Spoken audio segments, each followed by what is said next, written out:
नमस्कार विद्यार्थियों, स्वागत है आपका गायत्री विद्या मंदिर उच्च माध्यमिक विद्यालय सांचौर के डिजिटल प्लेटफॉर्म पर। इस विद्यालय द्वारा संचालित ऑनलाइन क्लास में हम आज पढ़ेंगे क्लास 11th के सब्जेक्ट जीव विज्ञान। आज का हमारा ये टॉपिक है जीव जगत। विद्यार्थियों, जीव जगत के प्रीवियस क्लास में हमने डिस्कस किया था कि जीव होते क्या है, हम किन संरचनाओं को, पदार्थों को जीव या सजीव कह सकते हैं। तो जीवों के कुछ ऐसे लक्षणों के बारे में बात की थी, जैसे उपापचय, जनन, वृद्धि और संवेदनाएं। इन लक्षणों के आधार पर हम सजीवों को निर्जीवों से अलग कर सकते हैं। हमने ये छोटा सा डिस्कस क्यों किया? क्योंकि प्रीवियस क्लास में जिस टॉपिक को हम पढ़ चुके हैं, उस टॉपिक के बारे में यदि नए पढ़ने वाले टॉपिक से पहले डिस्कस कर लिया जाए तो वो टॉपिक समझ में आ जाता है, और नया टॉपिक यदि उससे रिलेटेड है, उससे संबंधित है, तो हम उसको आसानी से समझ सकते हैं। हमें ये ज्ञात हो चुका है कि सजीव क्या होते हैं, निर्जीव क्या होते हैं। इस पृथ्वी पर कई प्रकार के जीव पाए जाते हैं। मोटे तौर पर यदि जीवों को हम विभक्त करते हैं तो एक आता है पादप और दूसरे होते हैं जंतु। हम सिंपल से प्रारूप में लिख सकते हैं, नंबर 1 पादप और सेकंड नंबर के जंतु। जीवों को हम दो भागों में विभक्त करते हैं। इस पृथ्वी पर अभी तक ज्ञात जानकारी के अनुसार बहुत सारे पादप हैं और बहुत सारे जंतु हैं। ऐसा माना जाता है कि लगभग 9 लाख के आसपास तो केवल ऑर्थोपोडा ही है। तो बहुत सारे जंतु हैं, बहुत सारे पादप हैं। हम दोनों को सम्मिलित रूप से फिलहाल जीव के संदर्भ में पढ़ते हैं। तो इस पृथ्वी पर अभी तक 1.7 से लगा करके 1.8 मिलियन जीवों के बारे में जानकारी प्राप्त हो चुकी है और हम इसको पढ़ रहे हैं। अब ये जीव आकार में, संरचनाओं में, संख्याओं में, उनके प्रकार में अलग अलग प्रकार के होते हैं। जैसे अमीबा एक कोशिकीय के जीव है, हाथी एक बहुकोशिकीय के जीव है। अमीबा सूक्ष्म दृष्टि से दिखने वाला प्राणी है, जबकि हाथी आँखों से, नग्न आँखों से दिखने वाला प्राणी है। एक कोशिकीय शैवाल क्लेमाइडोमोनास सूक्ष्म दृष्टि से दिखता है, नग्न आँखों से नहीं दिख सकता, लेकिन बड़े से वटवृक्ष आसानी से दिखने वाले पादपों की श्रेणी में आता है। सभी पादपों का, जंतुओं का आकार अलग है, उनका व्यवहार अलग है। तो ये जो भिन्नता पाई जाती है वो मूल रूप से विविधता कहलाती है। चाहे वो आकार में हो, संख्या में हो, परिमाप में हो, उसके व्यवहार में हो। जीवों की संख्या, प्रकार, आकार, प्रकार, परिमाप में, व्यवहार में उत्पन्न होने वाली भिन्नता ही उसकी विविधता कहलाती है। तो हम आसानी से समझ सकते हैं कि पहाड़ पर पाए जाने वाले जंतु और पादप का आकार अलग होता है, उनका व्यवहार अलग होता है। ठीक उसी प्रकार के मरुस्थलीय वातावरण के अंदर यदि कोई जंतु है, पादप है, तो उनका व्यवहार और संरचनाएं अलग अलग होगी, संख्या अलग होगी। समुद्रबीज वातावरण के अंदर पाए जाने वाले पादप और जंतु अलग अलग प्रकार के होते हैं। तो जिस क्षेत्र के अंदर, चाहे वो कटिबंधीय क्षेत्र के ऊपर विभक्त हो जाए या फिर वो वातावरण के अनुसार उस क्षेत्र को विभक्त किया जाता है या क्षेत्र विशेष के अनुसार किया जाए, सभी क्षेत्रों में पाए जाने वाले जीवों की संख्याएं और प्रकार अलग अलग होते हैं। इसी को हम क्या नाम देंगे? सिंपल सा नाम देंगे, विविधता। जैसे अपने खेत है छोटा सा, उस खेत के अंदर छोटे छोटे और बड़े कई प्रकार के पौधे पाए जाते हैं। बरसात के समय विशेष तौर पर छोटे पौधे कई उग जाते हैं जो हम पूरी साल उसको नहीं देखते। कई सारे जंतु ऐसे होते हैं जो बरसात के काल में आसानी से दिखते हैं। तो ये चीज़ है क्या? इसी को विद्यार्थियों विविधता कहते हैं। क्या है ये? विविधता है। कई ऐसे जीव होते हैं जो अल्प समय के लिए आते हैं। बरसात होने के बाद में लाइट के सामने हमने चमकते हुए कई प्रकार के जंतु देखे होंगे। जब वो सुबह तक मर जाते हैं तब उनकी संरचना अलग अलग होती है, कई प्रकार की संरचना दिखाई देती है। तो ये चीज़ क्या है? विविधता है। तो हम इसको छोटे से एग्जाम्पल की सहायता से आसानी से समझ सकते हैं कि आखिर विविधता होती क्या है। अब प्रश्न ये आता है कि जब प्रकृति में इतनी सारे प्रकार के जीव पाए जाते हैं तो उसको पहचानते कैसे हैं? बहुत सारे जीवों को पहचानें कैसे? अपने आसपास की एग्जाम्पल लिया जाए छोटा सा, अपने आसपास कई प्रकार के विद्यार्थी अपने साथ में, कईयों की शक्ल एक जैसी दिखती है, कईयों का व्यवहार एक जैसा दिखता है। तो हम उसको पहचानेंगे कैसे? नाम से पहचानेंगे कि पर्टिकुलर इसका नाम ये है, इसका नाम ये। हम तो किससे पहचानेंगे? नाम से। और नाम दिया जाता है सबसे पहले उसके परिवार के द्वारा। और उस रस्म को क्या कहते हैं? सिंपल सा है, नामकरण कहते हैं। तो जीवों में भी उनकी पहचान करने के लिए क्या दिया जाएगा? एक नाम दिया जाएगा। और वो नाम किसके अनुसार होगा? नाम पद्धति के अनुसार होगा। क्यों आवश्यकता पड़ी इस पद्धति की?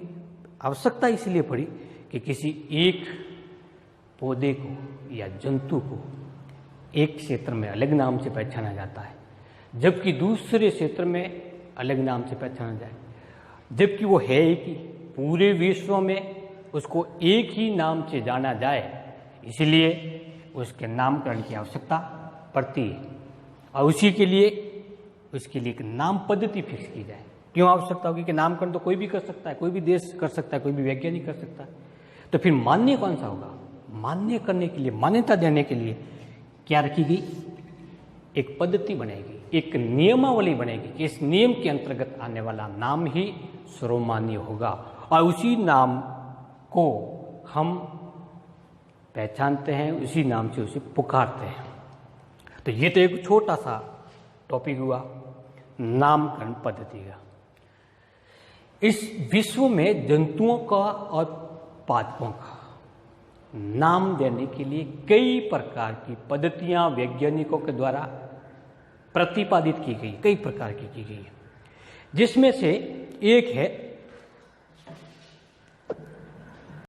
जिसमें से एक पद्धति जो सबसे ज्यादा सर्वमान्य है, उस पद्धति को कहते हैं द्विनाम पद पद्धति। क्या नाम है? द्विपद नाम पद्धति। ये पद्धति सबसे पहले कैरोलस लिनियस के द्वारा दी गई थी।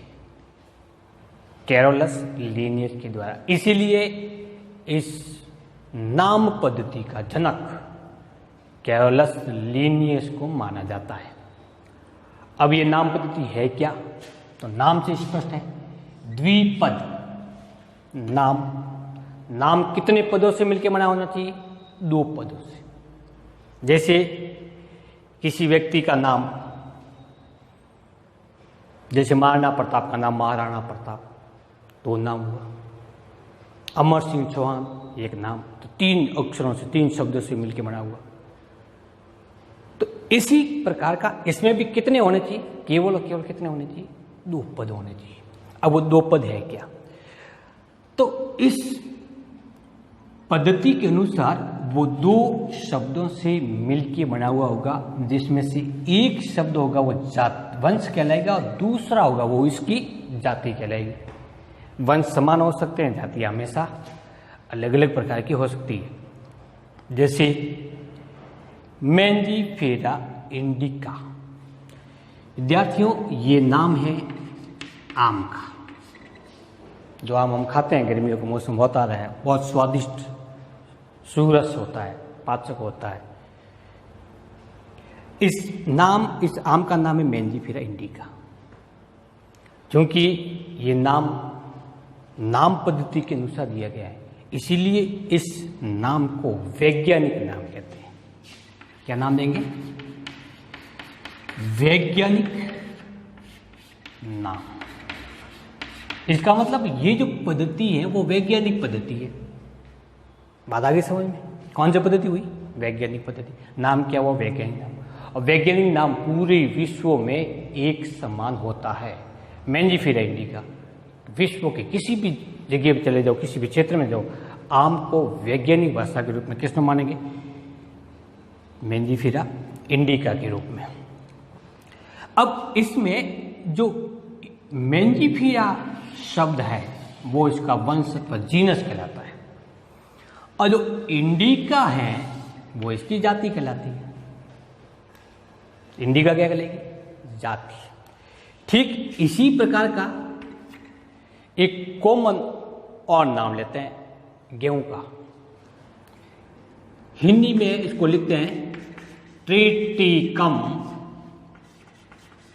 एस्टिवम। ट्रिटिकम एस्टिवम, इसमें से ट्रिटिकम है वो क्या होगा? वंश। एस्टिवम होगा जाति। आलू का वैज्ञानिक नाम सोलेनम ट्यूबरेसम। तो सोलेनम वंश, ट्यूबरेसम इसकी जाति होगी। अब इस प्रकार के नाम लिखने के नियम क्या हुए? क्योंकि पद्धति भी है, वो कौन सी पद्धति है? वैज्ञानिक पद्धति।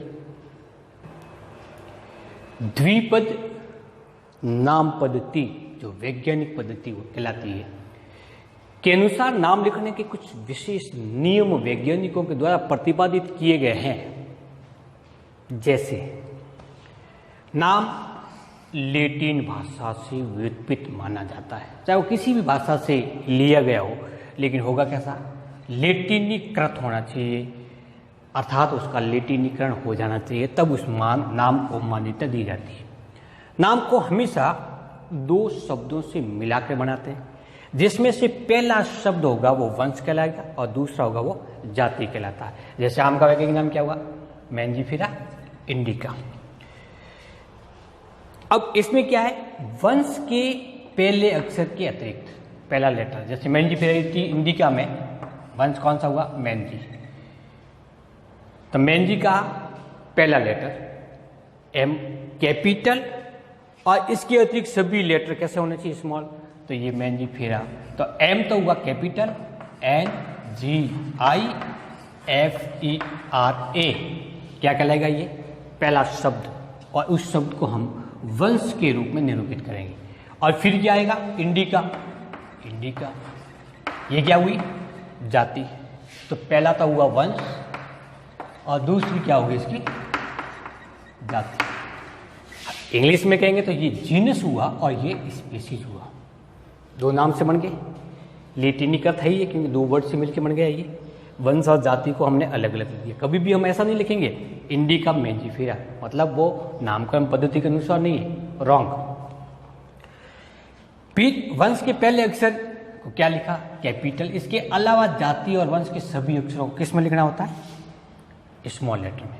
यदि आपने गलती से भी इस अक्षर के साथ में मान लेते हैं इंडिका को भी आपने कैपिटल करके लिखते हो तो भी वो गलत लिखा माना जाएगा। उसके बाद में इसको लिखा जाता है तिरछे अक्षरों में। अक्षर कैसे होंगे? तिरछे, जिसको हम इटालिक लेटर कहता है। तिरछे होने जरूरी है, क्योंकि हाथ से हम इटालिक लेटर में नहीं लिख सकते। इसीलिए वंश को और जाति को अलग अलग रेखांकित इसको अंडरलाइन करना पड़ता है।